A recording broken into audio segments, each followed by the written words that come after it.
Welcome back to another video, guys. This video is very straightforward. If you have an iPhone and if you go to your notifications, you cannot seem to see the WhatsApp icon.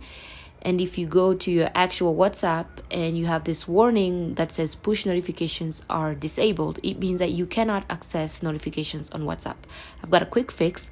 All you have to do is go to your settings, go to General, and then scroll down to Transfer and Reset iPhone, and then press reset, and then reset location and privacy. And this will take your settings back to the original of how your phone was looking when it was new. I will go back into that process again. I will press reset and reset location and privacy settings. And lo and behold, the problem is fixed.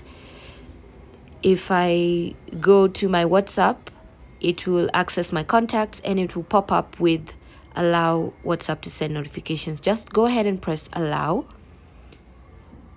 And if you go back to your notifications, the pop-up is not there. If you go to your settings and to check your notifications, you'll be able to see the WhatsApp icon at the bottom and on with badges and lock screen. I hope that this video was helpful to you and informative. If you've got the problem, please subscribe for more helpful videos. Thank you for watching, and goodbye. Don't forget to like, subscribe, and share.